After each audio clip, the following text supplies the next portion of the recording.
Hey, what's good, what's good, what's good? Welcome to Reflections of a DJ, the R.O.A.D podcast presented by DJ City and Beat Source. I'm one of your hosts, DJ Crooked. We got DJ Never here. Yo, what up? We got Jamie the Great. Yeah. DJ D Miles is MIA once again. He's getting his ass fixed. He's getting his ass fixed. As always. Well, we got a special guest. Yeah. This is like part 2. The saga continues. Yeah, man. The announcement continues. The big announcement. The big announcement. This is the big announcement part 2. With Make it official. He's very famous in New York. Very famous. Yeah. Very famous in New York. That's right. He's one of our favorite DJs, our favorite people in the world. He's one of the most influential DJs from Hot 97. He's broken mad artists from Nina Sky, Rihanna, Clips. You said all this Rick yesterday. Ross. You said this on part 1. You're bring All it right, back. we got the legendary Cipha Sounds in the Yo, building. Let's go. listen. VeryFamousNY.com. Get your Very Famous in New York shirt. I got your hoodie, you know that? Thank you, man. Yeah, I copped that. Appreciate it. Yeah. You get a size up. It's a little tight. Is that- A little tight. What size did you get? I got an XL. I should have got a double X. Yeah, you gotta Yeah. always go up. Just see it. It runs like Babe, bro. It's a little fitted. It's a little tight. You know how like the New York motherfuckers dress? Well, they are made in the West Coast. That's why. Is it? Yeah. Oh shit. Yeah, maybe they shrink on the flight over to the East Coast. I don't know why. They're made on the West Coast, so that's why they have like a much slimmer feel to it. Yeah. Yeah, yo. So on part 1, we talked about Yeah. a lot of DJ shit. We did? I Yes. feel like we did. Oh, I feel like we didn't. No? You want to do a deep dive in this shit? Well, Deep dive in anything. look, I want to relive. So like me and Cipha was hanging out, right? We went to after hours and we went to El Dorado. That's like the Mexican spot. 24-hour Mexican spot Yeah. connected to Sapphire's, the strip club. Yeah. And we were eating and we were having all these conversations, and it's like I haven't seen Cipha since, this is like probably the first time I've seen him since the pandemic. Yeah. So he was telling me about just, do all the private shows that Dave Chappelle was doing and just like touring with Dave Chappelle. I remember we saw your show and you were doing a ton of crowd work. And I was like, yo, where did that come from? Because it wasn't like scripted. And he was like, yo, I've been working on this shit and like I've been like just like studying But this you talking shit. about with the music? No, I'm with the talking about DJ? your comedy. Yeah, but was I DJing when I was doing comedy, that show? Nah, Oh, okay. you were just doing comedy. Yeah. We saw his comedy show at the Cellar in Vegas, and it was just super tight. He was doing like way more crowd work, and he was just working on his craft. And I was like, yo, you were like super like you were like crazy funny. Like Thanks. it was really, really good. And then you were just telling about the process of how you was even working with Dave Chappelle and watching him work. Yeah. That shit was crazy. Like, Yeah, I mean, I'm blessed to have nobody's a teacher. Nobody will teach you how to do it, but I'm blessed to be around the best. The best. Yeah. Which sometimes is great because you're picking up all these little tricks and get to see the behind the scenes. But sometimes it's also very defeating because you watch Chappelle go up and you can't do nothing close to what he does. So it's like a yin and a yang. No disrespect. It's like a yin and a yang of being great to be around these guys, and then also like I feel like why am I even doing this, man? I can't even compare. he was telling me how he was on a flight. Remember, you said you was on a flight in a private jet with Dave Yeah. Chappelle. Oh yeah. And y'all was talking about Biggie or something. Yeah, we were talking about today's agenda. Another century. You know what I mean? You know the song? Is that Niggas Bleed? Ninjas bleed like us. Yeah. Oh, sorry, ninjas. Yeah. Sorry.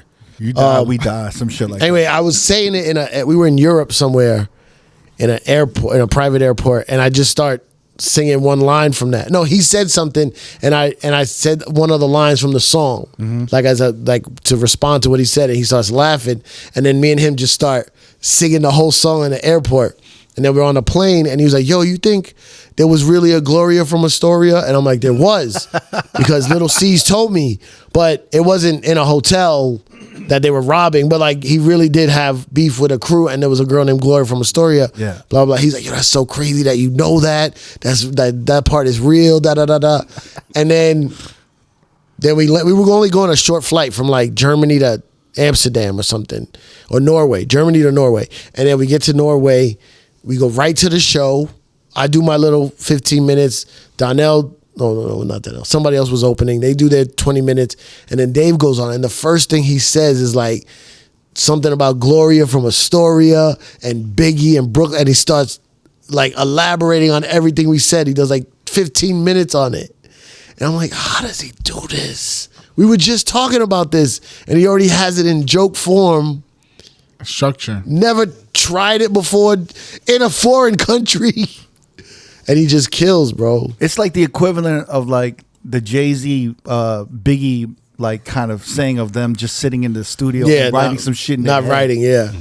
It's 100% that. And He's that. He's that good right now. Like normally, like, let's do a comparison though. Like normally, a comic to work out 15 minutes of material would take how long? I mean, everybody's different, but like, yeah, you have to like. It's not about the working it out. It's the trying it for the first time, it not working. Yeah. Then trying it again and again and again, tweaking it. You know what I mean? It could take weeks. It takes months, sometimes years. It never works. And then until one day you get this one line from a different joke and you're like, oh, if I put that in here, it'll work. You know what I mean? It's like a puzzle. But he just has such an ill style that he can just kind of freestyle it. You know, not everybody could do that. But he does that often though. All the time. You were telling me one time he did a live show. And he did like a bunch of shows during the weekend, and he saw like the same audience member, the Mexican guy, the Mexican guy. Mexican guy. Shout out to Juan. He was in Atlanta. Yeah. And it was COVID times. He did SNL. Was it the first time? I think he did the first one when the first one, SNL the second one. The second one. Yeah.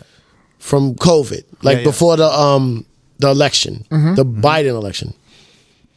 And so he wants to work out his monologue, but this is COVID time, so there's not a lot of places to work. But Atlanta was like, we're open, we don't care. COVID doesn't exist. Yeah. So we went to Atlanta, we're doing like 7 nights, 2 shows a night. And like, it's literally the first 15 minutes is what's going to be the SNL monologue. So all of us are like, we always pay attention to the first 15 minutes because he'll ask us, how'd it go? What'd you think? I'll be like, I liked it better when you said this part first. And then he'll be like, oh, yeah, I like that. And then he'll try it, right? So there's literally like a mission. You guys have to get this tight and ready for SNL. The 15 minutes for SNL. Yeah. He don't need us. That's why I feel blessed that he even asked our opinion. But he likes having his circle, his camp. And then every show is the first 15 minutes. So we go up. We do the first show, and then we do the second show, and I see the Mexican guy in the front. He's sitting in the same seat. And I go, yo, man, weren't you at the last show? He's like, yeah, it's just so funny. And I go, all right, well, I'm doing the same joke, so don't just laugh anyway. And then that makes people laugh. Right. Yeah. And then Dave comes up, and Dave does a completely different set. He don't even do the 15 minutes for SNL. And that's why we're there. And after the show, me and this guy that works with him, we're like, yo, what happened? Like, you didn't even, like, when he started, we're like, oh, maybe he's going to do it in the middle. Maybe he didn't want to start with it. Right. Never did it. Then did all jokes I never even heard. And we're like, but yo. how long though? How many? Like 45 minutes? Or? An hour. An hour. Yeah. Damn. Shit you never heard. And you've Never been on heard. tour with this dude for the past. I've known him I know Dave Chappelle since 1999, bro. I've seen 1 million Dave Chappelle shows. And mind you, you always will hear something new, but not when we're working a specific thing and then he pretty much follows it with the same material for that hour. And I'm like, yo, what happened? You didn't do any of the SNL stuff. He goes, that fucking Mexican. And I forgot about the joke I made. Right? So we're like, what Mexican? What are you talking about? I go, the fucking Mexican in the front row. And I'm like, oh, the guy who came to the show again. He goes, why'd he sit he goes, why'd they seat him in the same seat? And he was upset. And I was like, what do you mean? I go, you didn't do the jokes because that guy, he goes, yeah, he was at the last show. I'm like, Dave, we have a job to do. You're trying to get ready for SNL. He goes, I can't. Like, that guy ruined it. He should have sat in the back. And he literally could not do the same set in front of somebody that he saw. I mean, I guess staff and us don't matter. But an audience member, he couldn't do it. But he was probably like right in the front, right? In the front row. Yeah, so in the same seat. In the same seat. I think that's what really threw him off. because it's like, is this the same show? Like what? Am I that happy? Yeah. But it's also like he's gonna see that reaction. So if he hears the same joke and he doesn't laugh, it's gonna fuck with his head a little bit, right? I guess I left it alone after that. I was like, oh, this guy, he's a sicko, bro. Nah. I thought, when you told me that, I thought it was dope because I feel like we're all so sensitive sometimes. But like even Dave Chappelle is sensitive with that shit. Yeah. So I was like, oh, okay, like that's everybody then. Yeah. Because even if I'm DJing, I feel the same way. If I'm DJing and Never's there or like some of my homies, I'm like, they're gonna hear me do some of the same shit. I know. So I'm like, do about it though. Yeah. So like, I try to switch it up. I always try to switch it up if I can. Bro, you know? the waiters and the waitresses at the Comedy Cellar in New York, they hear my shit every single day, and that's how you know when you got something good and new is when they laugh. Like if you could make them laugh, you know you got something because they hear your shit every day. It's equivalent to the club when the waitresses dance. When they start dancing, the same mixes, yeah. It's so similar though. The DJing. But when you find a mix that works, that's why DJing and comedy is to me is the same thing. Yeah, and people can't realize it. When I found that, what's one that I do? What's like a classic one? I like the Cardi B one. That one's working. That one was funny. What's Cardi B? The Cardi B, your grandma one? No, I'm talking about mixes. Oh, your mixes. Like I'm trying to think of a song. I like jokes. I like the Cardi B joke. Yeah, mix. because he had a good joke of his grandmother and Cardi B. I'm trying to think of two songs that I always play together because they work so well. You know what I mean? Yeah. And then once it works well once, you're like, oh, that's it. Yeah. And then the reaction was good. Put those together. Yeah. I mean, I feel like everyone has a hypnotized routine, right? Or no? Do you switch that up all the time? I have a certain thing I do, but I think a lot of people do it also. But yeah, but you're not putting in the Slick Rick, right? I used to do that. Really? Really? I never did that. Who was the first dude to do that? Riz? Man, I don't know. I'm not even sure, man. I heard Spinbat do a similar one to that.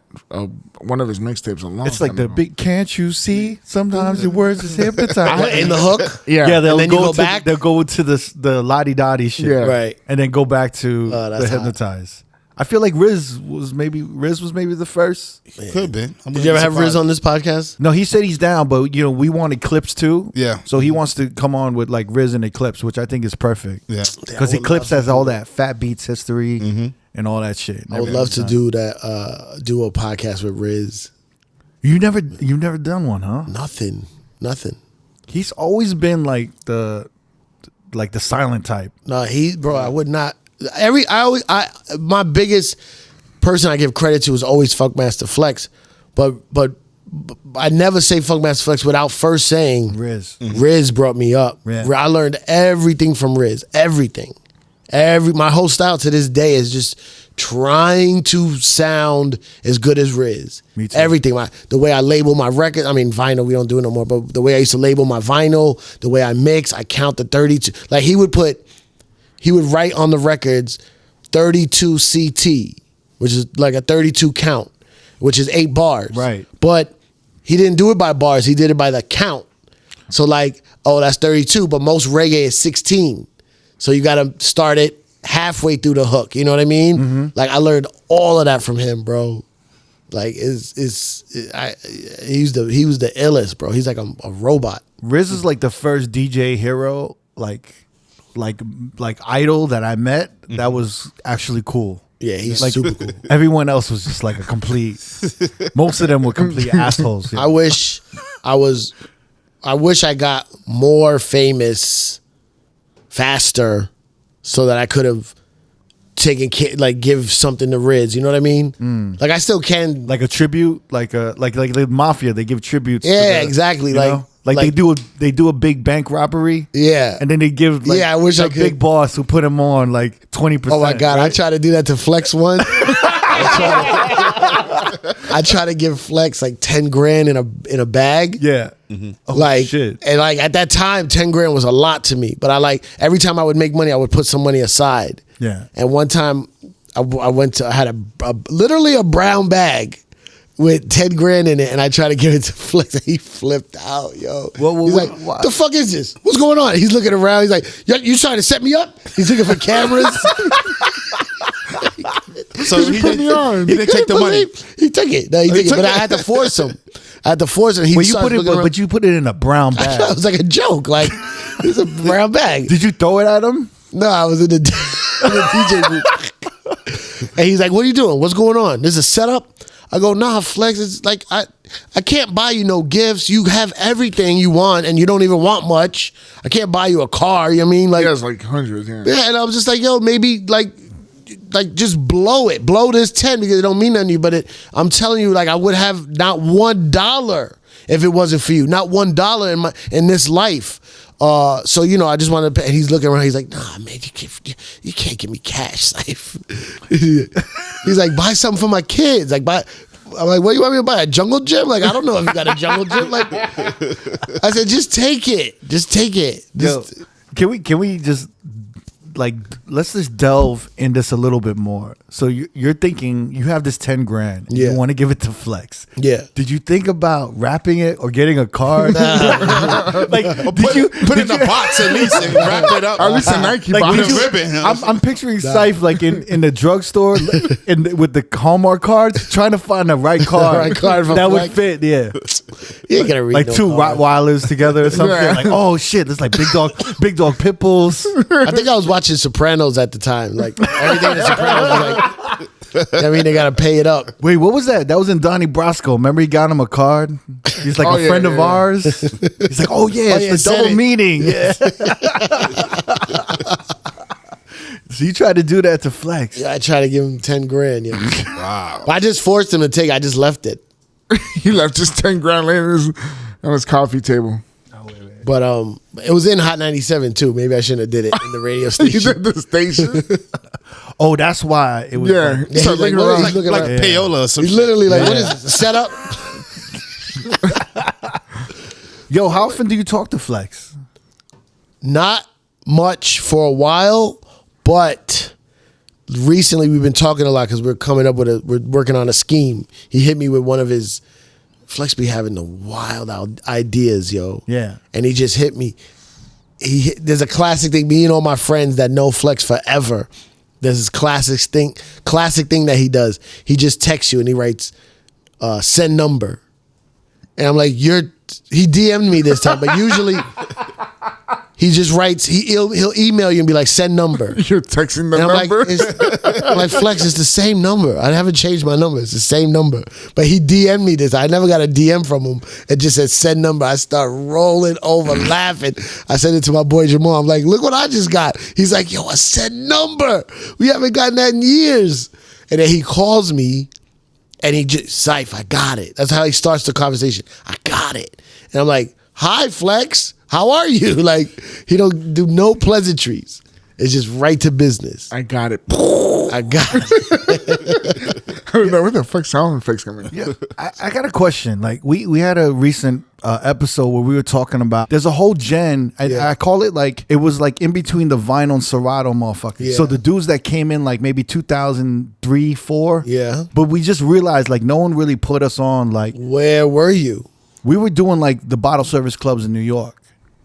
But it was like Yeah. See, that was a transition period. Yeah. You were doing the early bottle service. we're doing like right after 9/11. I feel like everyone's like, yo, everything changed after 9/11. Like what clubs? What's some of the clubs? Lotus, PM. Yeah, Lotus, PM, Kane. Yeah, because those clubs didn't let us fuck with them in those times. Right. Y'all didn't meet us.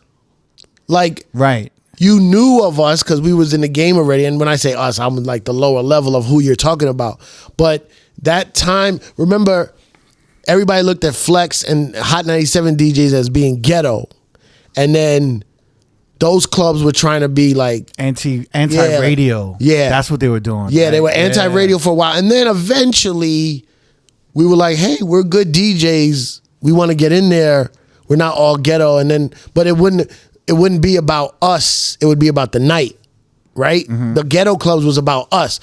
We put our name on the flyers. We shouted on the radio. People would come, right? But those bottle service clubs, it was more about the bottles. You're the girl. The bottles, the model. The money. Yeah, it was like, Presentation. want to listen to hip The hop. celebrities that was there. Yeah, want to listen to hip hop, but don't want to be in the hood. But it was a weird time because it was the first time maybe I never really went to the clubs, but it was the first time I actually saw like Sports Illustrated supermodels Yeah. hanging out with like Dame Dash. Yeah.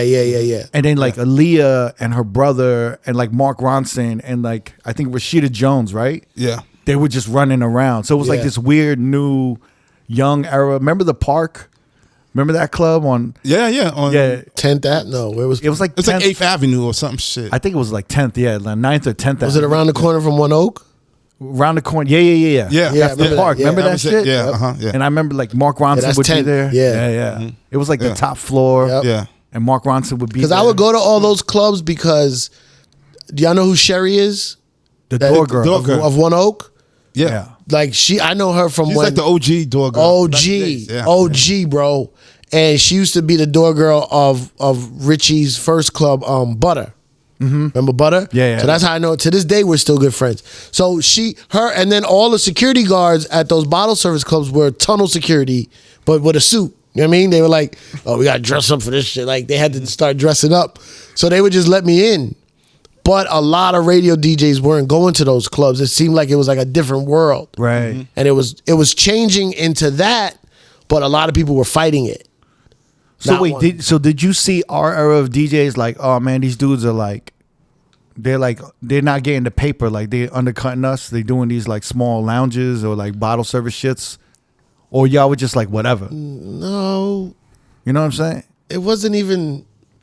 Were y'all mad that y'all weren't getting invited to these, these type of parties or the bottle service clubs like that? There was a time where they were like, why are they not letting us be in those clubs? I was still younger, so it wasn't really me. But I listened to the older DJs. I ain't gonna Why lie. they not letting us in those clubs? Because when I look at it back in the day, right, it was like, I mean, Stretch was always there, but like the emergence of like Mark Ronson, it seemed like all these bottle service clubs really wanted like a lot of white boys who could play Yeah. hip hop, Yeah. but like mixed rock. Yeah, that's when hip hop Yeah, was right. so it blew up and became so big. But then when it is the pop music, but they don't want the ghetto parts of it, or like they want some of the ghetto, the fun ghetto.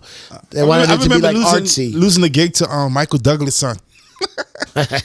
Wait, the actor? Yeah, Michael Douglas? Douglas. His son was in the scene. Cameron Douglas, whatever. He started DJing. Yeah. And I lost a night because of him. They was like, "Oh, we're gonna hire Michael Douglas' son because he Yeah. can bring out all the Bro, you know who celebrity we rich used to- kids." I'm like, You know who I used to like have a certain feeling towards, but we made up. But it was oh man, I can't think of his name. The kid with the hat, Cassidy? Cassidy. Because Cassidy used to be in Fat Beats. Yeah. And he used to be asking us all these questions about DJing and all this shit. Yeah. And then he starts getting these gigs and blowing up. And then he like kind of like forgot about us. And we got mad for a while. Now Really? we're very cool now. But this is like, Yeah, he was yeah. young though. But like that was one of the first He ones. was really young though. super young. Was he like 19 or some shit? Bro, when- 18, 17, 18. Bro, yeah. when I met him in Fat Beats, he had to be like 15, 16. And he would ask Max Glazer like what records he should get and all that shit. You know what I mean? And then he starts blowing up. And then we're like, oh, we want to go to that party. And he would be like, oh, no, I don't know. Oh Like, shit. yeah. We used to be mad.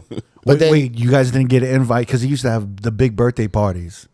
You remember that? No, by that when he got that big, he was cool. Yeah, well, he had like New Edition or I Bobby Brown. went to the one with Belle Biv DeVoe.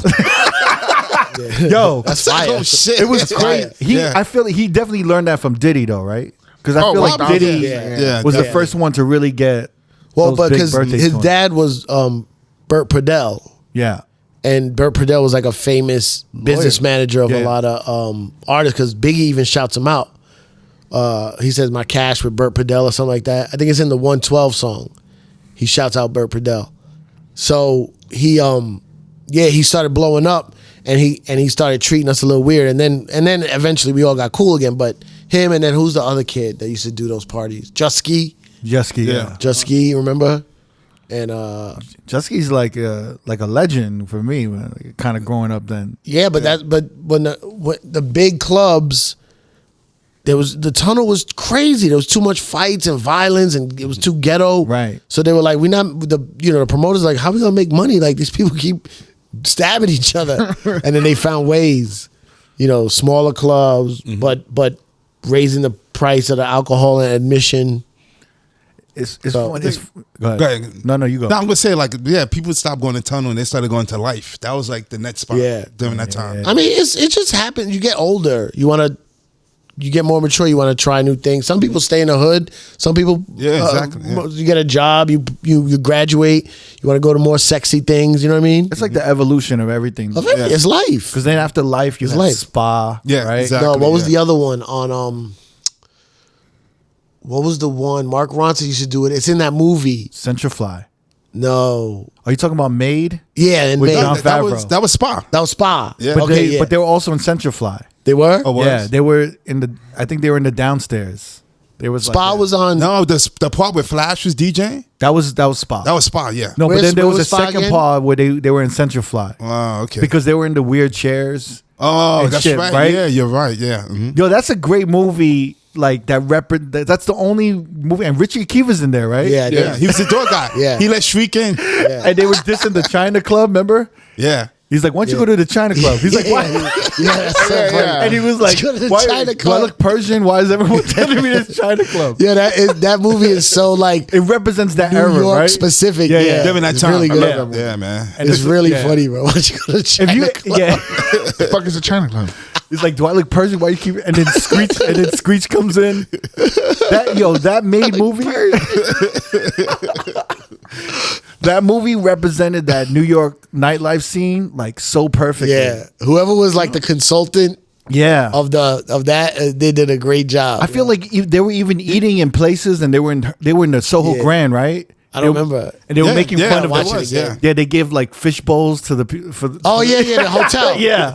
yeah, that was the whole. So yeah, like the Soho it Grand. represented Yeah. this whole New York era of like nightlife. You know, another movie that did that was Black and White Oh, with Robert Downey Jr. when Tyson was Mike Tyson slapped Bobby Downey. yeah. I never saw But that. yo, that was the first Jusky time. was in that. Richie and Jusky was in that one as well. Yeah. That was the first time I saw like Mike Tyson sophisticated, because the way he was talking and breaking the game down. Yeah. Because he every time he gets an interview, he's like, the adrenaline's up. It's after the fight. Yeah. It's like I destroyed him. I did, and then he was just like, no, the game. He was like breaking down the game, and I was like, oh Mike shit. Tyson now is like a guru, yo. It's so crazy. He's Like, like meditates, Smokes like, weed and- Yeah, smokes weed, meditates. Like he lives Takes like the a toad. yoga life. Yeah. but it's because he was so transparent about his life. Oh yeah, on that podcast. And then we all became like his whole story, like we became a part of that story. Yeah, we knew from the beginning, man. Yeah, no, but I mean, like what did he do that Spike Lee thing when he did the that play. He did that was a play play, about his yeah. life. Yeah. And that's really when people started like understanding more about him. It's like Howard Stern too. Like Howard Stern was the devil, bro, in radio. Like people thought he was a demon. Yeah. And then he came out with Private Parts, and then he became Opened this. up, Everyone just saw his life, and they were like, "Oh shit!" Like we didn't know that shit about him. Yeah. You know, it's funny you mentioned Sherry, the door girl, because I remember she used to do the door. Remember West 8th? No. West Which one was 8th. It was right. It was like off. It was like around the Grace Papaya on 8th Street on 8th Street. Yeah, and okay. 6th. Yeah, And yeah, it was downstairs. Oh no, I know it as a different. Was it, It was- elephant or pink elephant? It was Pink Elephant afterwards. Okay, that's how I remember it. Yeah. But I went there to West 8th, and my boys I remember I used to listen to Eric LaPoe DJ there. Yeah. And I used to go there and hang out. Yeah, I think you're just like, to the original question you were asking, Yeah. is like, I think you guys just caught a different wave of club. It was like a fork in the road, and the club split in New York. And I know I regret my decision of going straight Hot 97 route, because I was so much into Hot 97 and wanted it to do well, and it was ingrained in me. I went if the club didn't have like Hot 97 listeners, or that wasn't a part of their vibe, I wouldn't DJ there. I only went to clubs where radio listeners were super excited to see us and hip hop stuff like that. And I regret not being more diverse at that time, because then when I left Hot 97, I lost everything according to my DJ life in New York. Yeah. Because like, if you're not on the radio, a lot of the reason why they hire you is because you were shouting the clubs on the radio. So if I would have been more diverse, I could have stayed in the other world while I was doing my transition. So you were actually turning down gigs that wasn't related to Hot 97? I wasn't really getting offered, but I didn't go attempt to get them. Interesting. Like some people did, like Enough, Camilo. You know, they was dipping their foot in they were like, these clubs ain't paying as much, but we know we should be part of it. And I was like, fuck them clubs, man. We about Hot 97. That's it. That's for life. Well, I gotta go. I gotta leave. Oh damn, I fucked up. So what clubs was you doing outside of Tunnel? You was doing like Cheetahs, Speed, right? Well, Tunnel, the early days, I was doing Speed. Speed was where like I really made my name. Cheetah was good. Palladium, Limelight, all those clubs, and then I could barely get into these spots, man. while you were younger, I was like 19. I had like a fake ID, yeah, and I was sneaking into this shit. Club Exit. I did Exit. Were you at Envy? Envy. I did Envy. I used to do the basement in Envy when Flex was upstairs. I used to play reggae in the basement. Which is your favorite spot that you just tore down every time? Speed. Speed. Yeah, Speed was the one. The tunnel was my boot camp, and then Speed was me being deployed into the trenches. You know what I mean? And then Mr. C got a hold of Speed, and he just took it over. But I would do Saturday nights. It was me, and it was opening for Doo-Wop. And then if Doo-Wop didn't come, I would be the main DJ. And then C would do Sundays against the tunnel. And then the tunnel closed down, and then everything just went to Speed. But Cheetah was good.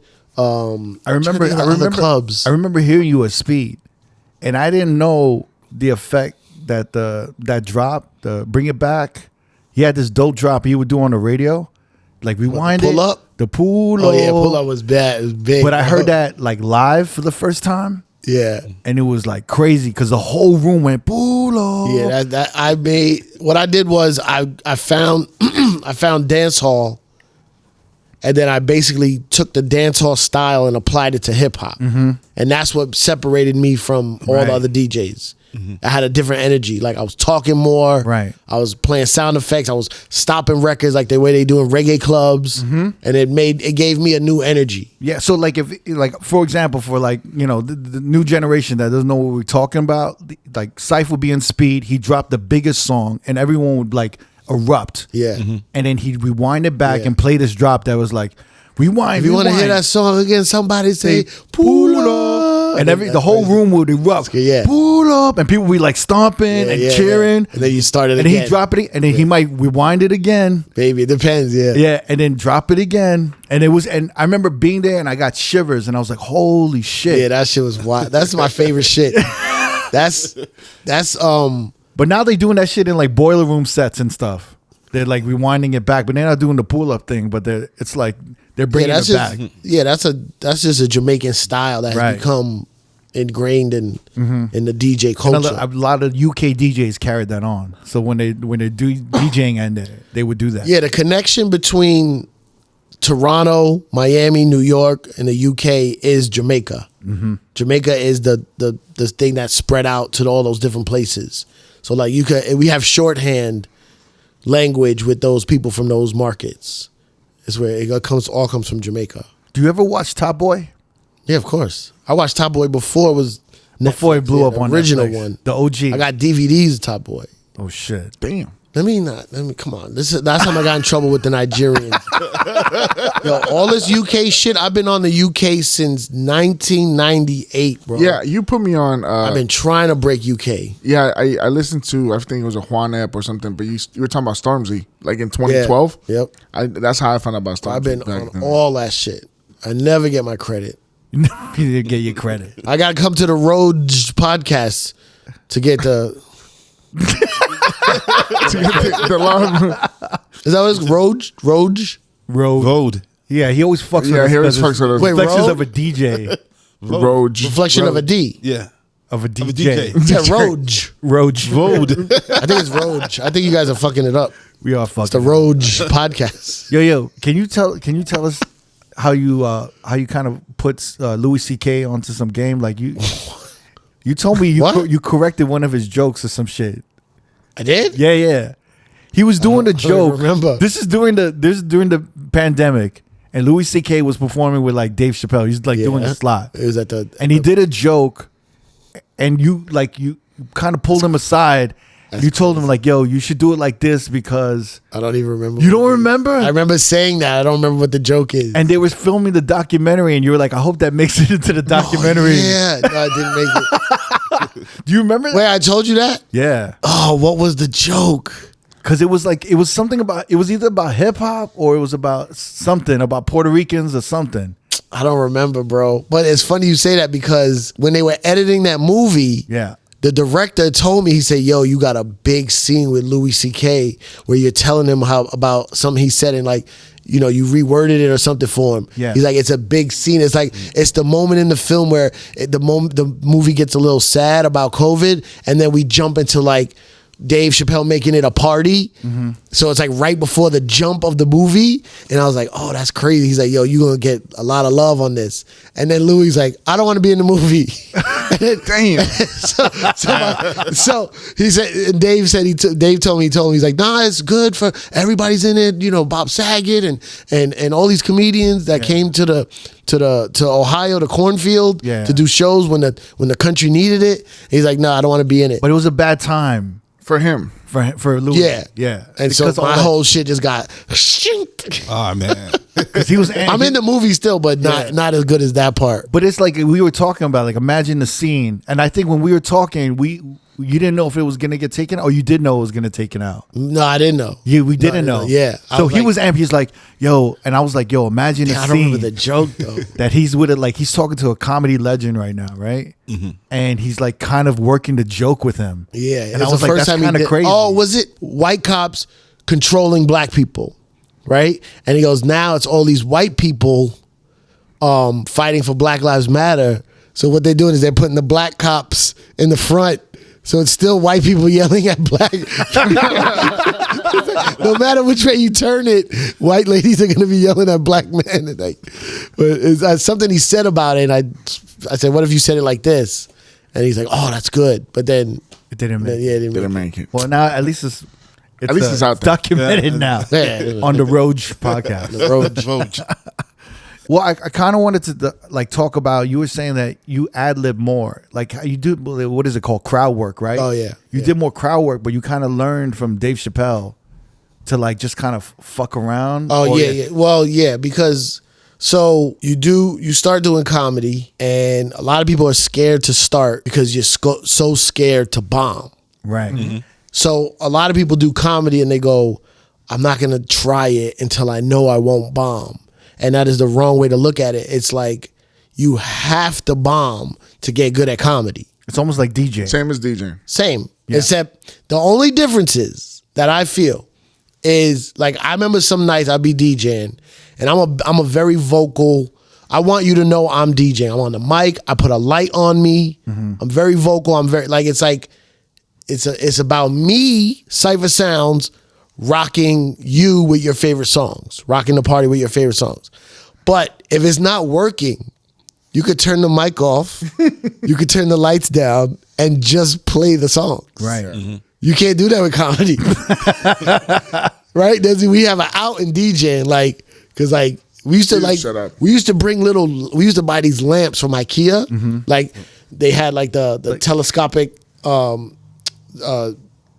posts, like you could pull them up. Mm-hmm. Like we used to have like 3 of them. I used to buy like 10 at IKEA. Like a desk lamp. A desk lamp. Yeah. But it was like a swivel. You could turn it up. It used to face us. Flex used to be like, put the light on you.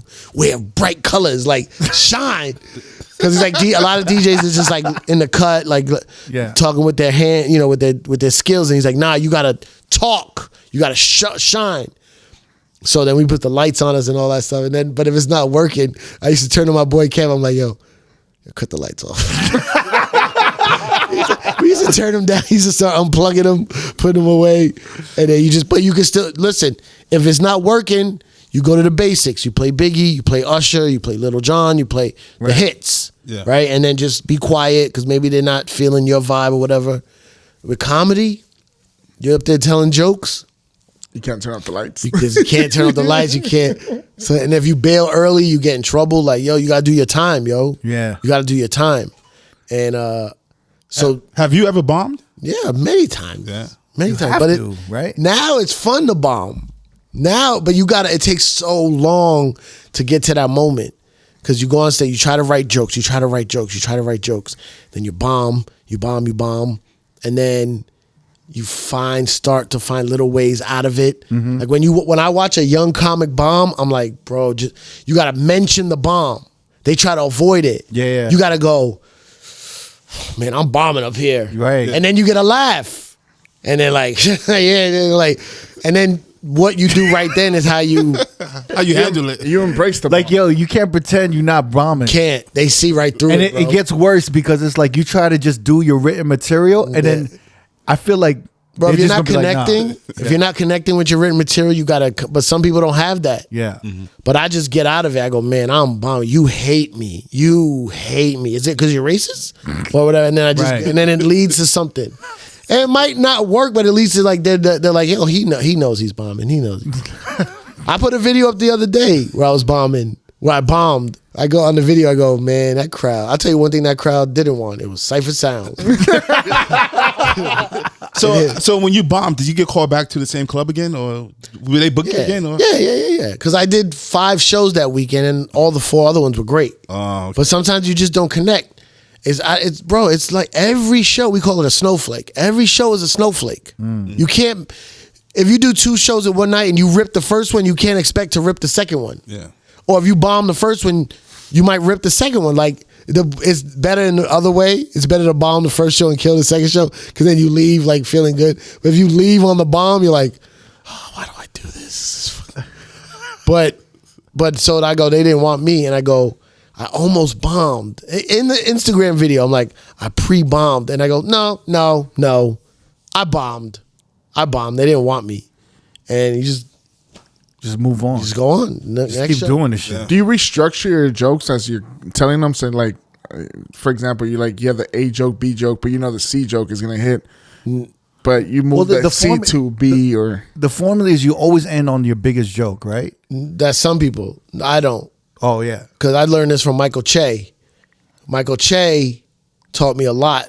It's Michael Che. I've been calling him Michael Shea. No, you say it incorrectly. A lot of people do. Do you say Che Guevara? I say Shea. I say Chev. Oh, Che. It's Che. It's Che. Okay. I say Shay. Yeah. You say Che Guevara? Shay Guevara, yeah. But how do you say chocolate? You don't say chocolate. Chocolate. Chocolate. Why do we do that? Why do we say Shea? I don't know. Shay. This It's CHE. How do you pronounce CH? And then he has an apostrophe in the E, so it's I think Che. we No, see yeah. the. I think we see the. think so. Yeah. I don't know. Maybe Oh, I Che see it. Guevara does? Yeah. Oh. That's what it's Che. I don't know. No, Che Guevara is Che. Yeah. Okay. Well, now we Now know. we know. So call him Michael Che. Michael Che. Michael Che. But he took me on the road before I was really ready to be on the road. But I respected that because he doesn't give a fuck. He's the most aloof guy in the world. He just lives life. It's the best life ever. But I always tell this joke. When I met Michael Che, I was way more famous than him. He looked up to me from being on Hot 97, and then he blew up. And so he took me on the road too early. Looking back, I realized he took me on the road too early, but I appreciate it so much. But one day he goes to me, he goes, "Yo, man, you do your comedy like you're DJing." I go, "What do you mean?" He goes, "You got too much rhythm." He goes, "You always do the same order. You end on your biggest joke, and it's the same every time." And he goes, "You got to loosen up sometimes." And he goes, "Do your set backwards tonight." He'll start with your closer and go all the way back. And I was like, what? Because you asked me if I ever bombed? Yeah. Well, that was the time that I bombed. Because I had it so worked out as a script. Every joke led into the next joke with a segue. And then he was like, nah, you can't do that. He told me every joke should be able to be a closer. Oof, that's a good one. So he goes, do your shit backwards. And it was horrible. And then I did it again the next show and it was way better. And then he was just like, he goes, have an order if it makes you feel good going on stage, but if it goes off that, you can't get rattled. Mm-hmm. And he goes, you should be able to put any joke anywhere. And that's how I do my comedy now. I mean, yeah, same could go for DJing though. Where you just kind of like same thing. Just switch that shit up all the time. It makes you better. But you do like in my Serato, I have my songs in sets, right? And I have these lines I put to divide like little sets, right? And like dummy MP3s. yeah, it's like just dashes. That's smart. You never did that? No. Oh, it's the I best. used to do I gotta do that. Never done that. That's I really learned that smart. from Tim Westwood. Tim Westwood TV. Oh, And he got you put basically it's Cipha don't get gas. That's what the line is. Yeah. So if it ever plays by accident, it's just Cipha don't get gas. But you do that and then you make a 50 copies of that line. You know when you could copy the MP3. And then so when I make a new playlist, I drag those lines into the playlist. Oh my God, that's so. So smart. like I got I'll tell you one of my sets. Like I got lean back into the Tego, lean back into The no Mace before remix? that is no it's Conceited Remy Ma, then Remy Ma whatever Right. and then lean back and then Tego lean back and then I think it's like You gotta have the lean back remix with Mace or no? I don't play that one. Really? It rocks. Yeah, that was big at the time. That was huge. It was. I usually just play the Fat Joe. Yeah, I just play Fat Joe. But Mason Eminem. Yeah, I but remember- I mean, we just play the. I used to play the Eminem part also, man. Really? Yeah. But yeah, so I have those lines, and that's a set. I know those songs go good together. I don't always play them in that order, but I know those songs go good together. You know what I mean? And then I got a bunch of those throughout the whole thing. I used to do that, but now I just color coordinate them. Like you put the little color on the other side. Yeah. So now I do the color coordination. I do exactly what you do, and I've been wanting to put like dividers and separators in there because I always put different options. So if you're ending it with like lean back, I'll put in like the Tony Yayo So Seductive. Yeah. I'll give myself like 5 options to go After, either to not play lean back or to switch it up. Yeah.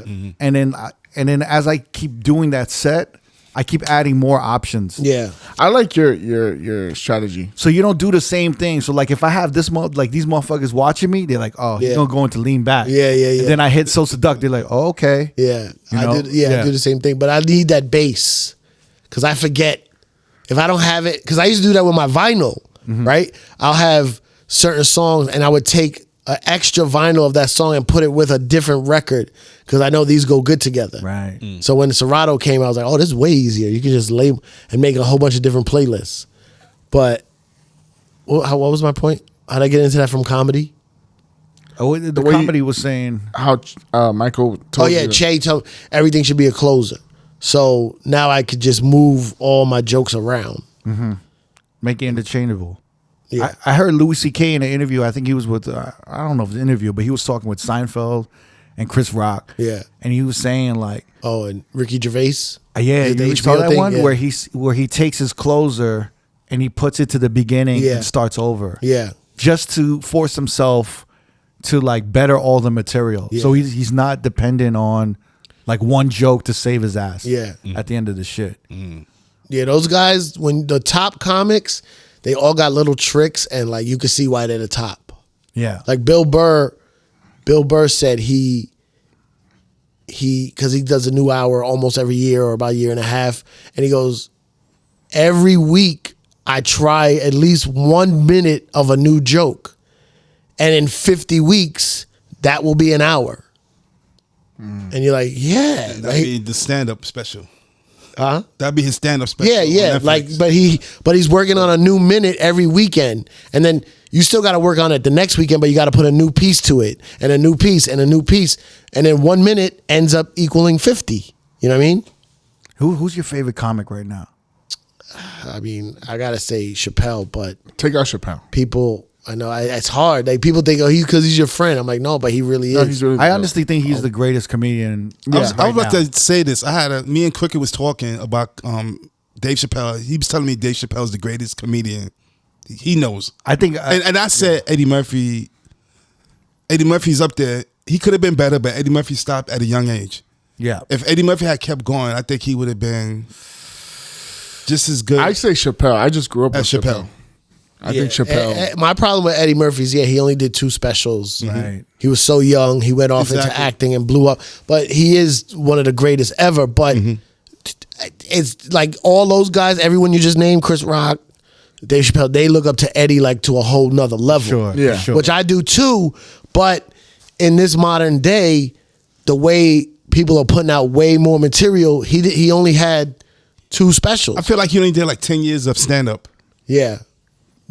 But he's incredible. Eddie is incredible. When they tell stories about Eddie, because they go to his house a lot and they'll tell stories, and it's lit like he's making them die laughing just in person. I heard he's still funny. Yeah, he's super funny. But as far as like being a stand-up comedian, like Patrice O'Neal is one of my favorites. Rest in peace. Yeah. Patrice O'Neal died too much before he actually blew up. I don't care about blowing up. It's who I really like.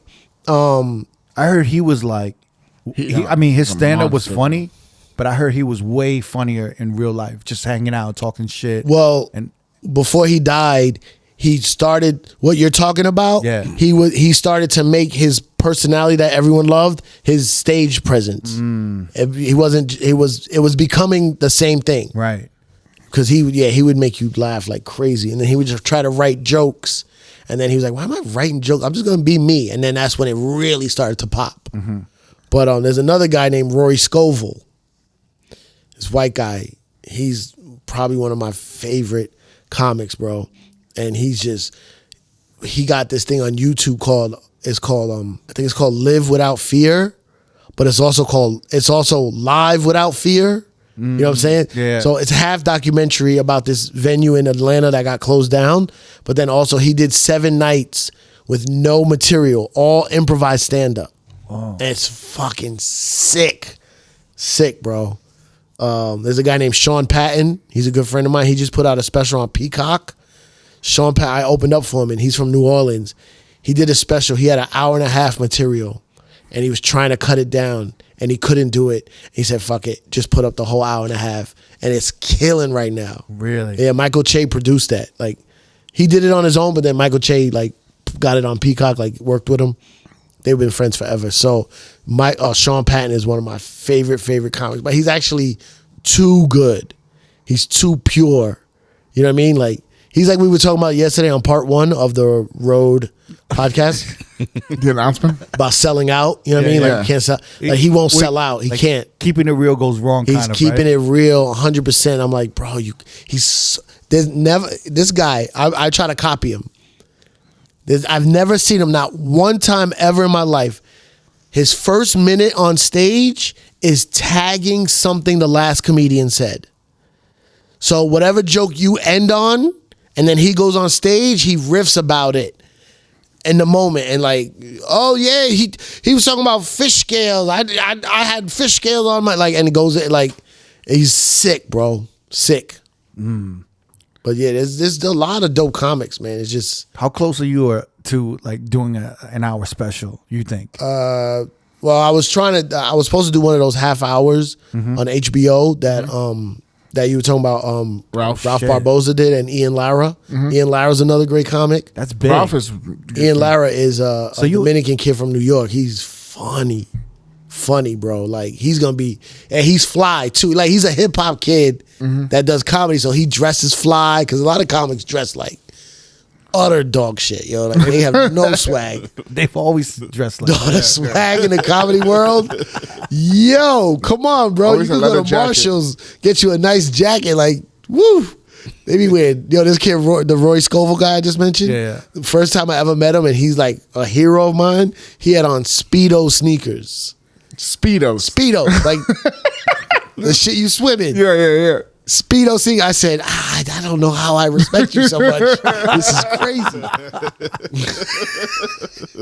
You're like, I'm $300 babe shit. But yeah, so I was supposed to do a half hour for that, but then the guy who was producing it, I think he's going to Netflix or something. So I'm waiting for it. But yeah, I think you can kill it on HBO. But I don't rush it. Like, I'm having a great time. When it happens, right? Yeah, I'm having a great time, and like, I think my material now, I love where I'm at, but also I gotta write way more. I want to have another hour before I even tape this hour. You know. But I'm having a fantastic time. Also, I'm not gonna be a typical stand-up. I never am. I'm a hybrid of a hustler, of a DJ. Hip hop is the core. Like, I look at myself as like a hip hop person who does comedy, and I'm in the comedy world, but I still always feel like an outsider because I'm hip hop first. Yeah. So, I'm finding my ways to do it. I mean, when if you ever see Cipha, he DJs while he's doing the stand-up shit. The Biggie Small shit that you always, if you don't know, now you know, that shit just erupts the room because it's the funniest shit. Yeah, when they say the N-word. Yeah, the white people say the N-word is the funniest. Yeah, you got a good bit with Michael Che. Yeah, that's Che. I haven't done that so long because we don't tour anymore together. So at the end, your shit's still hip-hop. Hip-hop first. No matter what. Hip-hop first. Like, I'm happy that I've earned my stripes. I've been doing comedy for a long time. I'm happy that people officially call me a comedian. Yeah, right. But I'm hip hop first. Mm-hmm. Like, hip hop is my religion, my culture, my life. You know what I mean? Mm-hmm. And I'm a hip hop person who does comedy. I mean, I feel the same way, man. I feel like even when I was growing up, like, hip hop kind of just, it was the first thing that like showed me, like, that brought people together. Yeah. Where, like, if like the way you dressed, I knew you was hip hop. Yeah. Like in the 80s and 90s. Yeah. You just knew, like, and you would kind of get along with motherfuckers because you're like, or you have something in common instantly. yeah, because it wasn't like if you were listening to like Artifacts or like the Boogie Monsters. Yeah. It was just like there wasn't like a huge bunch of motherfuckers that listened to that shit. Yeah. So you could spot like a hip hop dude. Bro, I worked in Fat Beats, bro. Like, the dudes that would come in there for like buying like independent hip hop, like there was only 1,000 copies of this record ever made. You know what I mean? Like, that was the best times, man. But we can't go back. No, you can't. Can't go back. You said that in part 1. Can't go back. Can't go back. But I still remember. I cherish it. But like, I've been saying that lately. Like, I don't know why. I've been having like a talk with myself. Like, like, I feel like I abandoned hip hop a little bit in the last couple years for comedy, and I had to have a talk with myself. Like I would find myself like, I was gonna go do a comedy show, but let me not wear this shirt because it's a little loud. It's a little too hip hop. And I'll put on like a plain. I said, nah, put that shirt on, yo, and the jacket and the Jordans and go. You know what I mean? And like, don't try to be like them. Be you. And that's where things really started opening up for me. Well, you try to dress like a substitute teacher? I just, I do like a little tie. Had a sport jacket. He put on the found church myself shoes. toning down. I found myself toning down. Like, like just plain Jordans, not like the illest ones or whatever. Mm-hmm. And I was like, nah. I had to like catch myself. Like, nah, be you. And then I went all the way up. Wait, how long were you trying to be It was happening subtly.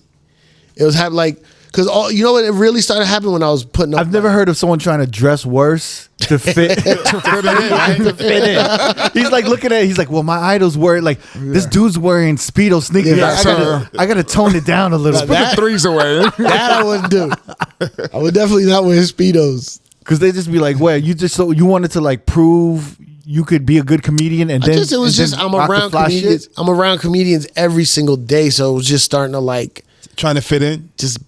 It was subconsciously. It wasn't consciously, but it was just like when I would go to pick a shirt, I'm like, oh, let me just keep it light, like just all black, like plain black. Let's not wear the camo ape today. Yeah, right? and then I said, no, fuck this. Man. Like their bad taste was becoming contagious. It was like subconsciously absorbing a comedian's bad taste in fashion. Bro, even here, the comedians that are at the Comedy Cellar in Vegas this week. Like I went shopping the first day I got here and I got some stuff. You went to Feature, right? Did you go to Feature? Yeah. Feature's fire, yo. Yeah. And I got some stuff and I wore it at the show and they were like, oh, wait, that's a nice hoodie. I'm like, yeah, I just got it today. And they were like, today? Like they don't even go out. They don't even go shopping. Yo, I want to ask you a quick question. Mm-hmm. Artistic has been like posting on Twitter. He's been doing this poll on the top 100 R&B songs from the 90s. People were voting on Twitter. Yeah. So he's been working on this since I think August. Yeah. So August, September, October, November. I think he finished it in the top of December. Mm-hmm. And he has this list of 100 of the top 100 R&B songs from the 90s. Yeah. I actually want to text it to you so you could like see Okay. some of it. All right, but I'm telling you right now. Yeah. Yeah, Well, send it to me. No, go ahead. What are you going to say? No, I'm telling you, I can already hear in your voice as a New Yorker. Yeah. Some stuff you're not agreeing with. Well, no. Absolutely, yeah. You too, right? Yeah. Because R&B in New York is different than anywhere else. Right. I'll tell you why and once I see the list. He's from LA. Yeah. He's a great DJ. He's amazing. I just texted to you. Okay, but I'm telling you, 1 and 2. I already know. I already have this issue with R&B Yeah. from other places because this is horrible. but This is horrible. look. Horrible. Wait, you got to look at this, right? This is the most interesting part, right? The Yeah. top 10 is the most interesting, Yeah. right? Yeah. And the reason why it's interesting. He's from LA. He didn't vote, all right? These are like his followers and Twitter people voted. casted these votes. Yeah, but what I think is interesting, they're young. So Yeah. what you're seeing is like this new generation's interpretation of what the big songs in the 90s were. Yeah. So I want to list the top 10 Okay. of this list. Yeah. But by the way, this list is kind of dope. Like if this was like a Spotify playlist, It's not. I mean, of course, all the songs are good. yeah, but they're all good songs. Every song on here is good, but it is missing. Okay, and then think of your top. What Wait. would your top 5 Yeah, but would Syph, be? let me hear what you say. But let me read the Yeah. top 10. So right off the bat, at the top, right, number 10, Drew Hill Beauty. Wait, no, that's not. Oh, number 10. Yes, sorry. Drew Hill Beauty. I don't even know what that is. I don't know. Nobody here has ever heard that I don't even know song. what that is. So like I'm thinking this must have gone viral on TikTok or something, Right, and then they right. heard it, right? Yeah. Yeah. And number 9 is D'Angelo Lady. Okay, not the premiere remix. Okay. All right, I'm They watching. probably don't even know about that one. All right. Yep. Number 8 is Mint Condition, Breaking My Heart, Pretty Brown Eyes. Love that song. Yeah. Love that It's in my phone right That now. song. That's a song like Dun, dun, yeah. that song belongs in the top dun, 10. dun. Absolutely, yeah. D'Angelo Lady, maybe top 30, maybe, Yeah. right? 85. Top 30. Yeah. All right, number 7, Jay, Don't Walk Away. I'm not mad at that. Nah. But maybe top 20. I would say Not top I would say in the 10, 20. Yeah. top 20s. Yeah. I wouldn't even say that. Number 6, Jodeci, Come and Talk to Me remix. Right. I'm not mad at that at the top 10. Me No, either. Jodeci is That was top. a good Yeah. Jodeci Come and Talk to Me remix is top 10. It's probably in the perfect spot. We actually had a conversation though. Honestly, if we're from the 90s, was Forever My Lady a bigger song than Come and Talk to Me remix? I would finish the list. Yeah, then yeah, I'm I'll gonna tell finish, you. yeah. I'm gonna tell But, you. yeah, Zach, I so- know this whole shit. Yeah, so number 5, SWV Week. I'm not mad at that. I'm not mad at that at all. Number 4, 112 Cupid. No. Oh, that makes me think of my English girlfriend. I miss her. Your English, why? My English, she was bad. Bad English chick with a fat ass. Toronto? No, she was from England, but she lived in New York. And that 112 Cupid. That was our song. That was our song. And New York, 112 Cupid, I don't know, top 40? Okay, go At ahead. least, yeah, maybe 40. top one for definitely Cipha. not, definitely not in top 10. All right, number 3, Groove Theory, Tell Me. 25. Honestly, I'm actually impressed Yeah, that this generation that's knows. a great way to put it. Why would you right? say? I'm that's impressed a that- deep cut. That's a deep cut. That's That's a deep cut. Yeah. It's a deep cut. It's not. Son. It is in a. I'll tell you why. Do Let's the last finish it, two, and I'll finish tell it. you. Yeah. So number 2, Aaliyah, 1 in a Million. That I wouldn't put that. I wouldn't put top 10. It is a groundbreaking song. It is But one of it's- my favorite yeah. Aaliyah songs ever. But it's not it. It's not a. Yeah. I'll tell you. And then number 1, right? This Yeah. this shows the generation Yeah. more than anything. Yeah. That number 1 is Tevin Campbell. Can we talk?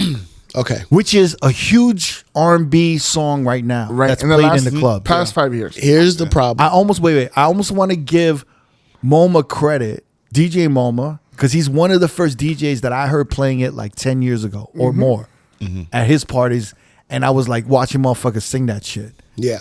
And then somehow it just spread, and then all LA these got LA their DJs hands are on. playing Yeah, it. that's like the biggest song right now. Besides, like, Is it? Besides Keisha Keisha Cole, Cole, yeah. Keisha Cole, Love. That you could drop Yes. Keisha Cole, Love, prime time right now. Yeah. See, I gotta go hang out. Yeah, I gotta come go just hang out. man. That's crazy. Okay. So Now I'm gonna tell you something. Here's a couple of different problems. Yeah. And the reason why I knew this already, but the way I came to this conclusion, I did this party in Atlanta where they play all R&B. And I didn't bomb. I didn't bomb, but I didn't do what I thought I was going to do. Because I, in New York, am known as the R&B guy because I played all the R&B in the tunnel before Big Cap and Flex got there, because it was 500 ladies free. And we used to open the door at 8 o'clock because the ladies were down the block. So the cops were like, yo, y'all got to clean this. So they would open the doors earlier to let the ladies in. So I couldn't play no hits from 8 until like at least 11:30 when Cap got there. So I was known as the R&B guy. If I'm walking down 34th Street in New York City and there's a 45-year-old black woman walking towards me, she's going to be like, yo, tunnel, right? I swear to God, it happens to me all the time. Now, here's the problem with this list. To us, we are DJs first. Right. Then you and never, not you, Jamie, but we're New York DJs. Right. Second. And we grew up in an era in New York City where hip hop comes from. And we're DJs, New York DJs, hip hop DJs third. Right? According to the way I look at this list. We are filtered with what R&B works when you're DJing a hip hop party. We're working with all the puffy bad boy remixes that we consider the main version. But a lot of people don't even know those versions because that was a heavy New York DJ club experience, right? Like the Jodeci Fiendin' remix with Raekwon and Ghost. To us, even a New York girl, that's the main version. Right. Yeah. But that's not even on an album. No. It was no video. But the new generation don't know about that record. Because it was all promo. Yeah. It's not legally even on streaming because it wasn't a real song. It was a promo material. It was a promo item. Wait, didn't Meg Thee Stallion rap on that beat? Plan B. Yeah, Plan B. Yeah, but if you're But it didn't blow up because only New don't York know it. motherfuckers Yeah. knew about it. Right. But like down south and the West Coast. No, West Coast knew about the Y'all Puffy know about remixes. that- The Puffy that remix? remix? if you're Yeah. really No, the Fiendin' remix? They knew no, it wasn't Ghost- Fiendin'. It was it Fiendin'? Yeah, What's I think it was the Fiendin'. It was the boom, boom. Yeah, is that Fiendin'? boom. Yeah. I got stacks like Yeah, the okay. International House of Pancakes. Pancakes. Yeah. So there's a lot of filters to this, right? So now you got to look at like, how does whoever was making this, voting on this list, how did they absorb R&B in the 90s? Right. Their older brothers and sisters, MTV, Radio. MTV, BET, Right. some TV show or movie The Box. that might have been on. Did they have The Box out here? No, they hadn't. I'm just saying in New York. Yeah, They The had Box. We got a box in LA, right? We had something else, but not that one. Right. So like you got to look at how like that's why Tevin Campbell, Can We Talk, would not be on a DJ's top list of songs. R&B, no. But see, I look at this list. like I don't. Do you look at this list as a DJ? I look at this as like a kid in high school or And see, junior I'm high. gonna tell you how this is bullshit. So like, Bro, there's no R. Kelly on here. There's no R. Kelly. No, it's serious, bro. This list is bullshit because the young kids don't fuck with R. Kelly. or you know what? Since you mentioned R. Kelly, even Aaron Hall. Aaron Hall had some shit. That's 80s though. Was it the 80s? Yeah, Technically. 90s, but the 90s he had Missing You. No, but that, we- I Miss You was crazy. that was about it. We played all those songs in the 90s, but they were kind of throwback-ish. yeah. yeah. They rocked in the 90s, but they're not from the 90s. yeah, but Like, I if Miss do You. a I Miss 90s You. party, What's if that? you do a 90s party, do you play New Edition or Belle Biv DeVoe or all that? Because it's technically 80s, 89, 88, you know what I mean? Belle Biv DeVoe was like 90s. That was Belle like Biv DeVoe, beginning yeah. of 90s. Yeah. But the New Edition stuff is definitely 80s. But You're when saying we were the coming sound. up in the 90s, You're saying the sound is 80s. Belle Biv no, DeVoe. the year was released. But if anything in 90, it's still 80s Yeah, because it was definitely. transition. I agree with you on We that. say that we we categorize everything in decades. Right. But on January 1st, 1990, everything didn't change to Tribe Called Quest. No. It was still late 80s. Yeah. Right? It morphs into what we Same then thing know. for the mid 2000s shit. That's always like Same a thing. always like a transition year. That year. Yeah. So first But when I 3 do a years. 90s party, I know guys that will not play anything. If it was released December 31st, 89, they won't play it. I'm like, bro, too soon. is it about what was released in the 90s or what was rocking in the 90s? Because Mona Lisa, Slick Rick, when I was coming up in the 90s, was rocking. Right. But it's from the 80s. Yeah. That whole old school era was rocking. The whole Yeah, but we didn't have a lot of records like we do nowadays. Cool G Rap, all that shit was rocking and going into the 90s. But bro, no R. Kelly on this is this how you know it's bullshit. All right, wait. If you could put an R. Kelly song, what would it be? I can't. Bro, I do a joke. It only works with black people. And I go, how hard is it to hide your R. Kelly playlists? Because you still have to play it in the crib, but you can't play it out around your white friends. Did you hear his new album? No, I didn't listen to it. You didn't listen to it? No.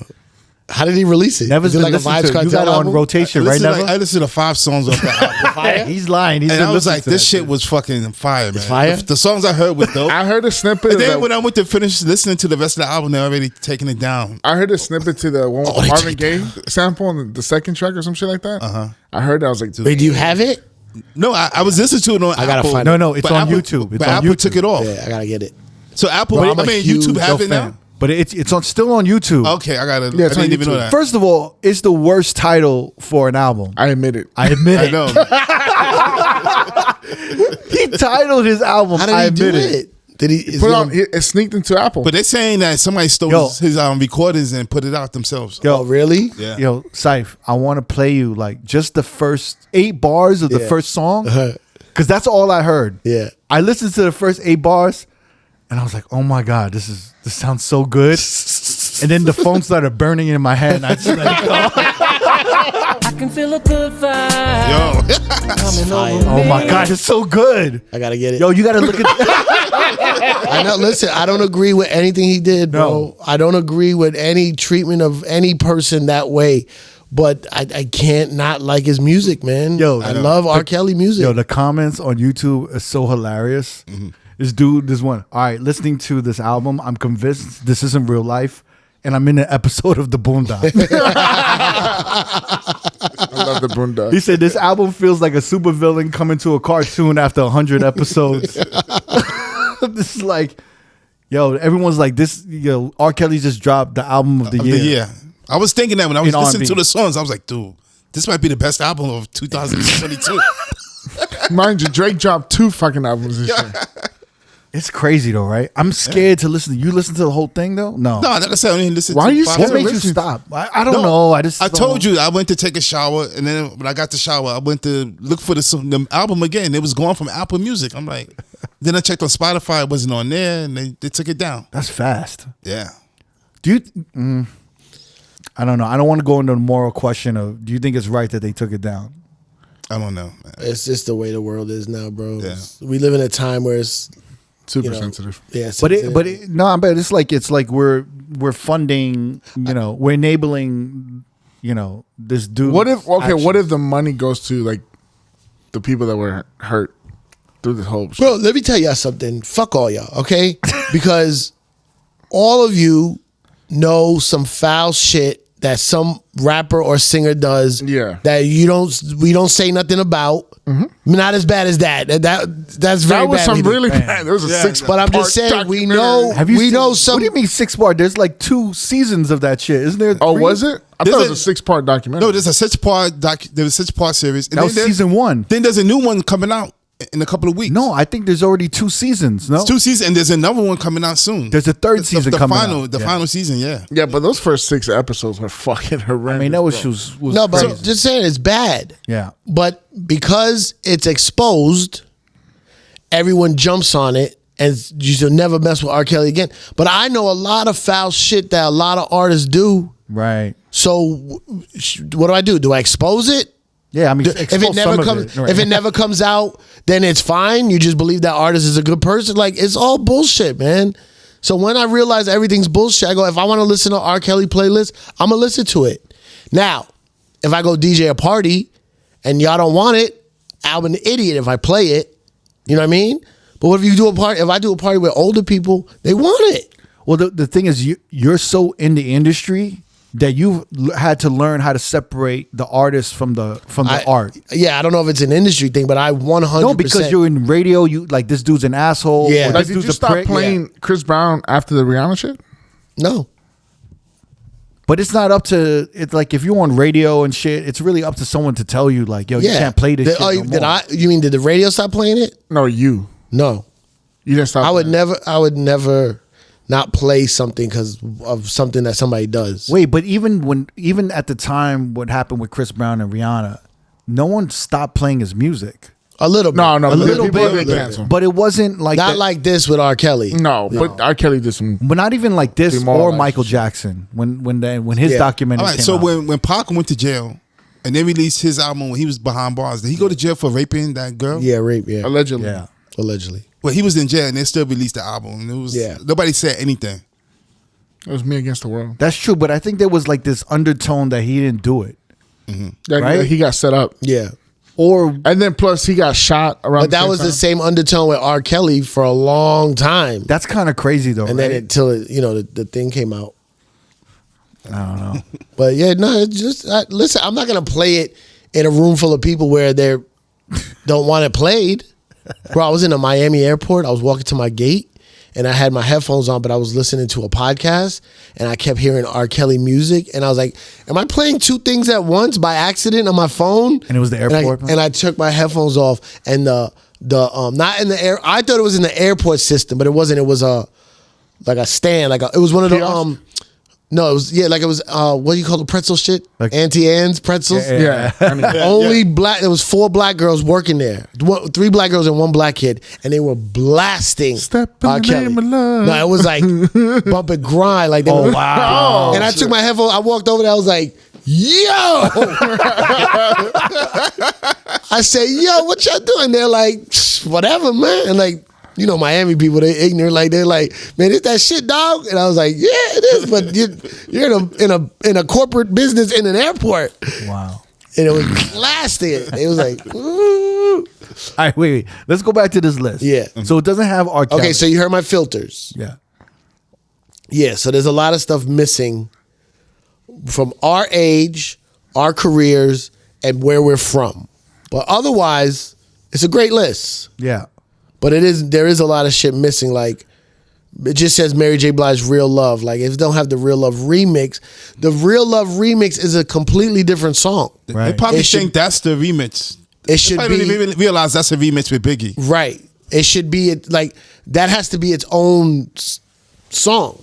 Yeah. Like, it might be another number on the list. But Mary J. in general has to be in the top 10. Yeah, there's no Mary J in the Yeah. top 10. Like she's the queen of R&B. But that's in the 90s. that's a New York thing, bro. I'm telling you. Cause she's the blueprint for 90s R&B.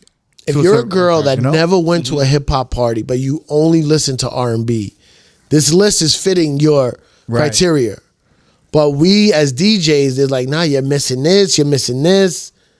You know what I mean? Like, there's a lot of stuff missing. So real quick, if we had to do a top 5, if we have to redo the top 5 on this list, how would we do it? The top 5.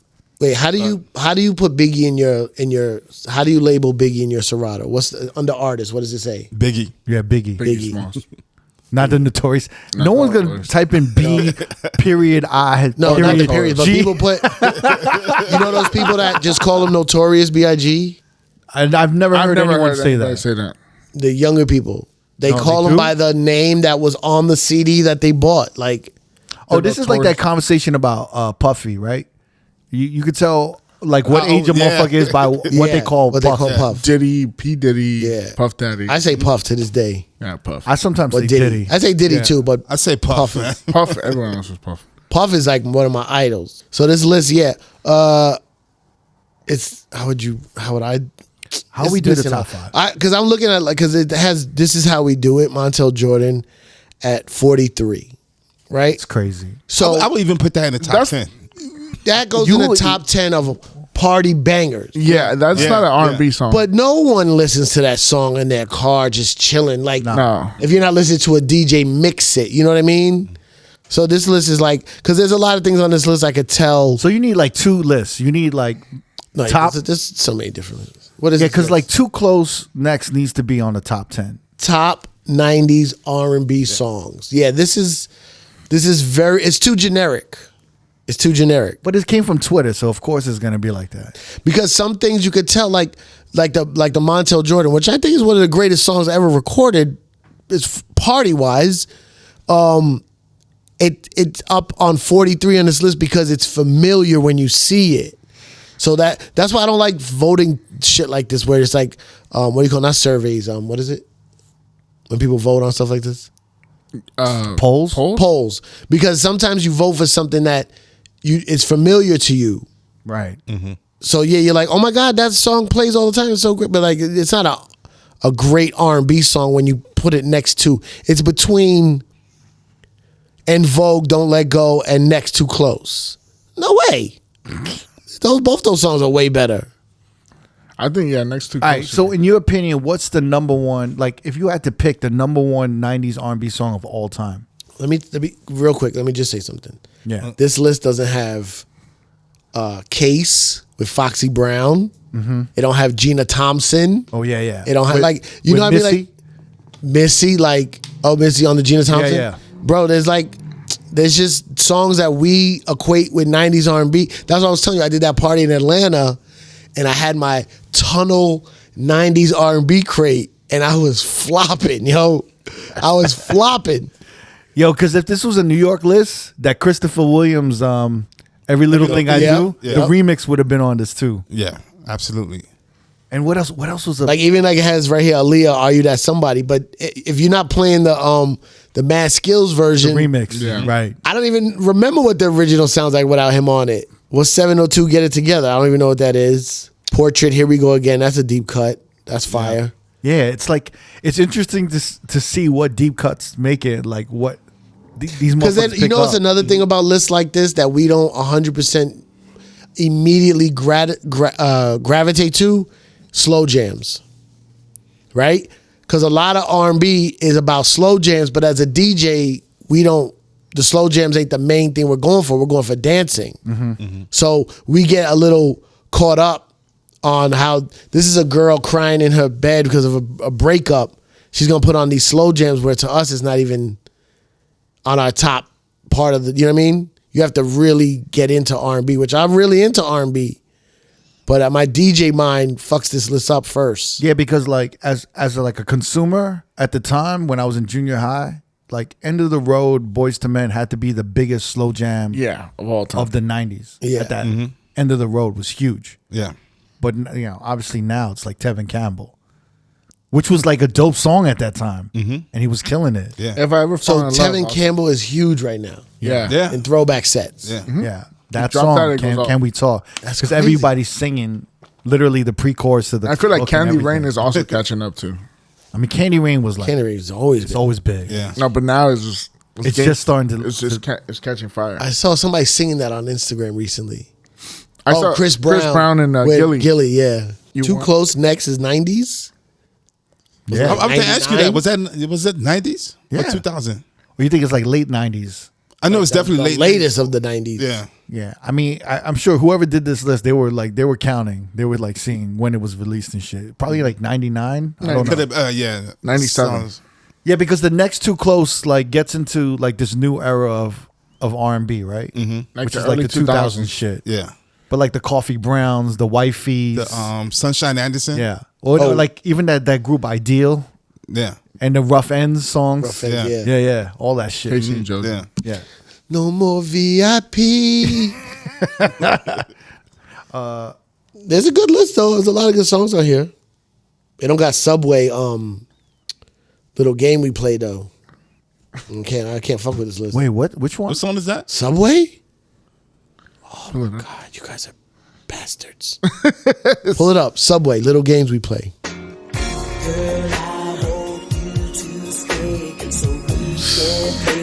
It's one of my favorite songs of all time. Bring the girl in. I don't remember this. What? I do remember it. Yeah. This guy Crooked didn't go to a HBCU. I don't remember this. This is fire, bro. HBCU. You're definitely putting it down I to the feel side. like I would have remembered a group named Subway. Hey, We're from Chicago. Was Dirty Rotten Scoundrels on that list? Dirty Rotten Scoundrels. What's Yeah. that? Pour out to my homies. Oh, my that's what it's God. called, Dirty Rotten Scoundrels? That was the group. DSR. Yeah. DRS, yeah. Dirty Rotten Scoundrels? Yeah. Pour one for the homies? Yeah. I forgot the name of the song, but the name of that was on their biggest hit. It's for their only hit. my homies. Is And it they like Gangsta This is Link? for my homies. Gangsta Lean. Yeah. Gangsta Lean, yeah. Yeah. And the video starts off, they look like they were about to fucking shoot somebody, but they just like- start singing. It's like West Coast shit. Yeah, but it was big I think in it New was- York also. Was it man. West Coast or was it like Texas? Could have been Texas. yeah. I think it might have been Houston or Houston, something. yeah. I mean, they look But this pretty song was West big Coast. in New York though. Yeah, man. big. This is on a doo-wop tape. Yeah. I remember this. This sounds mad sexual for your boys. Yo, fam. Bro, Horace Brown. Remember Horace Brown? Horace Brown. That's Taste, not on the Taste list? Your Love. Taste Your Love and the other one. See, didn't he have a games? This is the games we play? Games. That was Chucky Booker. Yeah, no, Chucky Booker. Oh, what about Big Bub? He really didn't have any hits. He had that one joint. TFC Crew I was about to say 80s that. though. Yeah, man. Because Big Bub is from Today. today. The group Yeah. Today, that's 80s. Yeah. Yo, that CD, the CD of Today, if you try to buy it online, hundreds of dollars. Really? Hundreds I of have dollars. the cassette tape. That's crazy. That's worth money. Damn. Yeah, a lot of CDs are expensive. Like, there's all these because They're out of print. I mean, like for example, like De La Soul. They're like first 3 albums. Well, then none of that's streaming. You can't yeah. stream on that shit. So those CDs are like expensive as fuck. Yep. It's kind of we always talk about this, but it's a shame that people like the youth can't experience those 3 albums. Yeah, because I think they redoing it or something. They're like doing like what Taylor Swift did. yeah, Oh, they're re-recording Be it? recording it. That's what I heard. I'm not sure. Oh my I know they're God. working with Prince Paul again. it won't They be got the something same coming up. though. Yeah. like- I mean, I'll support it. Those got to be some of the greatest albums from the 90s. Oh man. Those I was 3 just albums. listening to Balloon Mind State yesterday actually. That's such a great album. Yeah. De La Soul is dead. I was like, that was a That's my favorite. anthem of the summer. The skits, everything. Those 3 albums, their first 3 are fucking classics, man. Insane. Fuck. Well, I mean, Oh, 4. I didn't like Stakes Is High. Oh, I gotta go. That was the. I feel like I feel like that was your era. That was like the backpack movement, and that's when they started working with Jay Dilla. Those Yeah, 3 yeah. percenters. why didn't you like it? It was too It dark. wasn't the same as the first 3, man. It was just. No, I'll give you I that. felt- It wasn't the same. Yeah, I'll I give you felt that. the same way like with Tribe 4th album. Yeah, I really didn't like that one. you're right. Beats, Rhymes, and Life. You're right. Yeah. No, No, was that? that's the That's It was that Beats, one. Rhymes, Yeah. and Life, yeah. I wasn't feeling that You one. didn't like that? No. So you just don't like the Jay Dilla sound? At the time, I didn't. Because it was totally opposite of what they was doing before. That's true. And it was just You like grew hard up to like. if you grew up on De La or Tribe, first 3 albums, they both did take a left turn with the Dilla stuff, Yeah, absolutely. which turned out later to be great. But yeah, it was a left turn in the moment. I mean, it is different. It was like the energy was different to a certain. It was like kind of low too. It wasn't like they always like sounded happy, like Yeah, up and shit. But then like It was Jay like the- Dilla, it was like the it just dark got period like, for it just De got La like Soul. really. Everything was like slow tempoed and shit. It was like the dark period. Yeah. I like. I'm not a huge Dilla fan, like a lot of people are. I like it, but I'm not like one of those fanatics. Yeah. But it is. I could see how your Tribe Called Quest, 93, 90, 92, 93, 94, that era, and then you hear Jay Dilla. I could see how you're maybe a little tired of the music you're making, you want something new, and then this kid comes along and drops off that beat tape, and you're like, oh, this is the new sound. you gotta I could see switch it how up. they, Yeah. as creative people, wanted something new, and that fit right in, and then it turned into a whole movement. But as a fan, we weren't there when they first heard it, so it didn't make a left turn to us.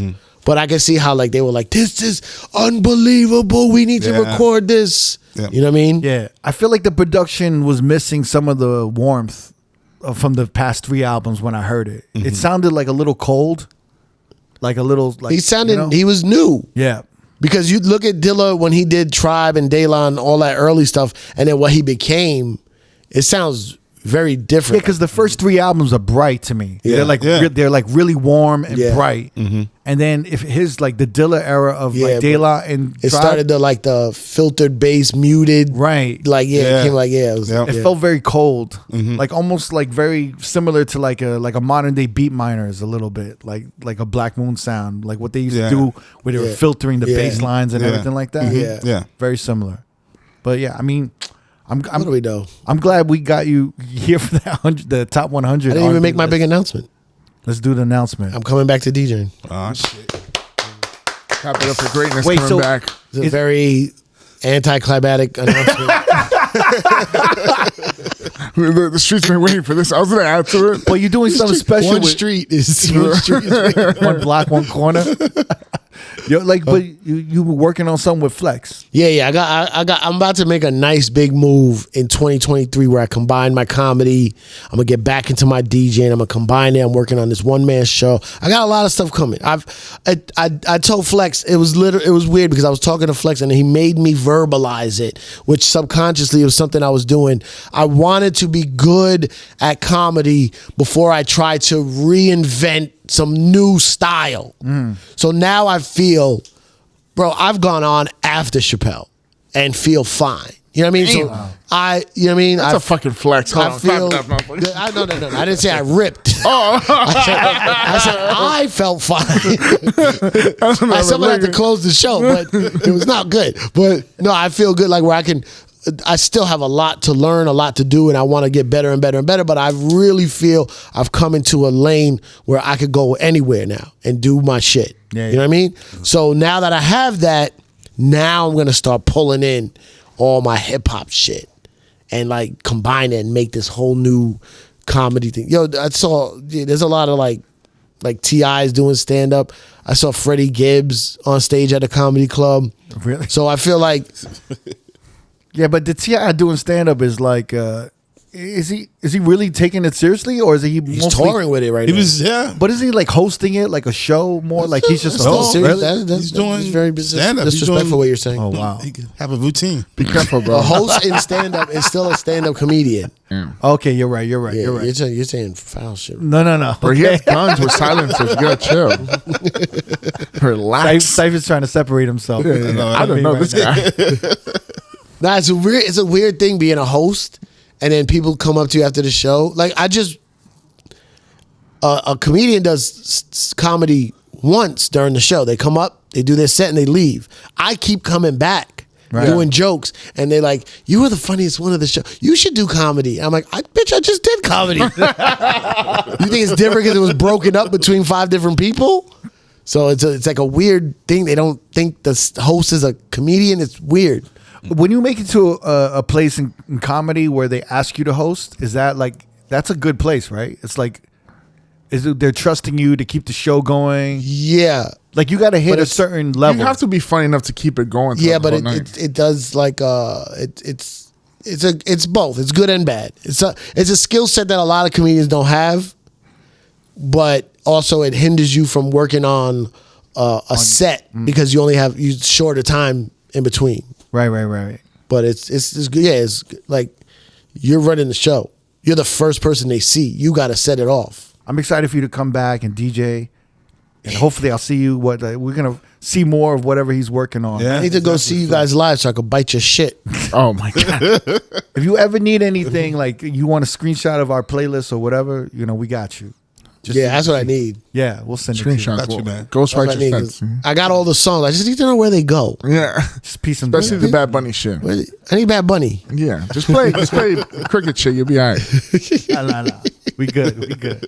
Yo, hit me up, man. At Cipha Sounds. I'll see y'all later. All right. I'll be here tomorrow. Thank you so much, man. I'm here tomorrow. If you want to watch more episodes from R.O.A.D Podcast, click either links on the left or the right. Don't forget to subscribe to our YouTube page and get updated on new uploads throughout the week. Peace.